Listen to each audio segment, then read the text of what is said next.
Good evening to everyone, this is Soni Mishra. आज हम लोग जानेंगे शून्य के बारे में। शून्य का इतिहास, खोज और आविष्कारों से उलझी थ्योरी। शून्य एक अद्भुत संख्या है, एक अद्भुत अंक है।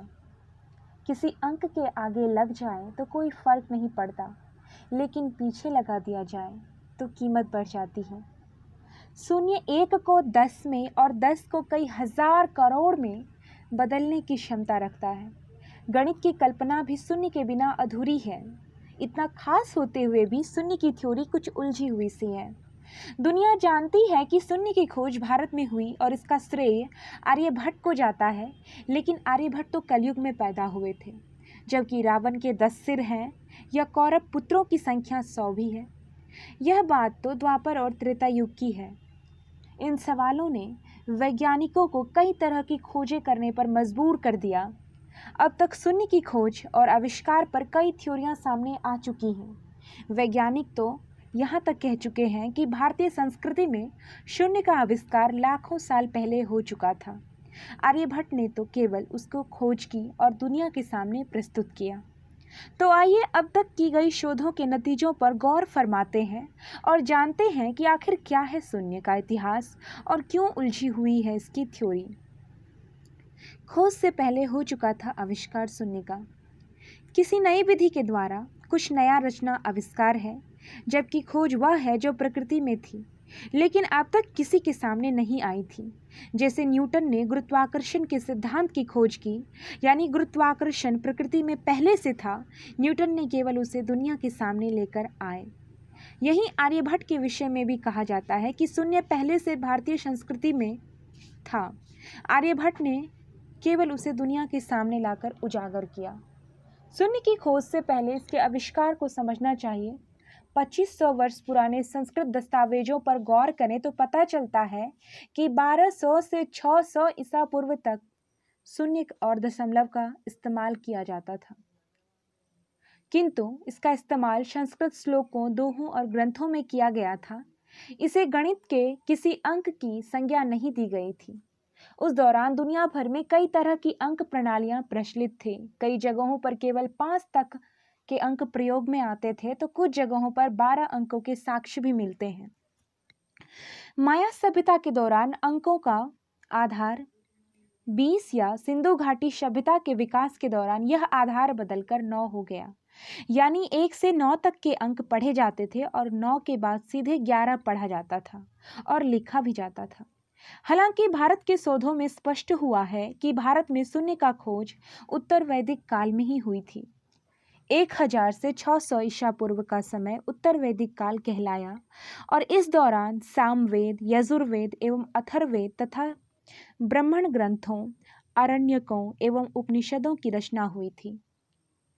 इस सभी ग्रंथों में दशमलव और शून्य का प्रयोग साफ दिखाई देता है। उस समय आकाशीय पिंडों आदि की स्तुति को 10 की घात की ऐसी संख्याओं में व्यक्त किया जाता था जो प्रायः 10 अरब तक पहुंच जाती थी। भारत में गणित के इतिहास पर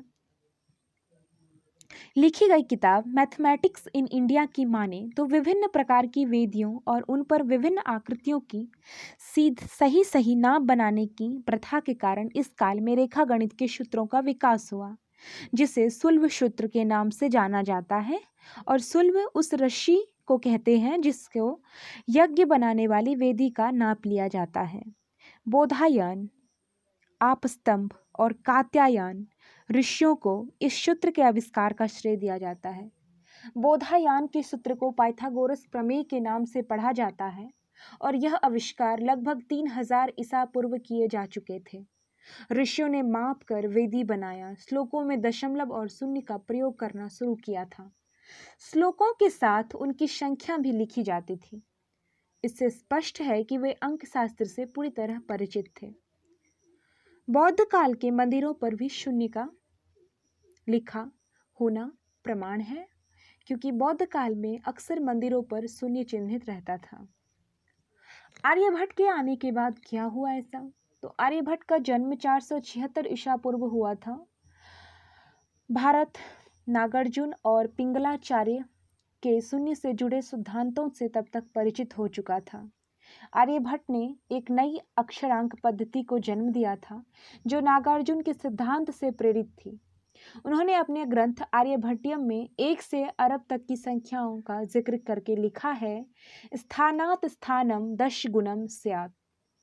स्थानात स्थानम दश गुणम स्यात् अर्थात प्रत्येक संख्या पिछली संख्या से 10 गुना है। गुप्त काल में ब्रह्मगुप्त, श्रीधराचार्य, महावीराचार्य के अलावा आर्यभट्ट ने भी गणित की पद्धतियों का विकास किया।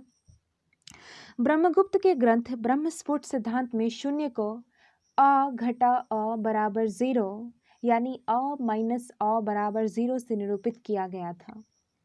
आदि गुरु शंकराचार्य लिखते हैं, सर्व विशेष रहित तत्वात् शून्यवतः, सर्व विशेष रहित त्वात् शून्यवतः।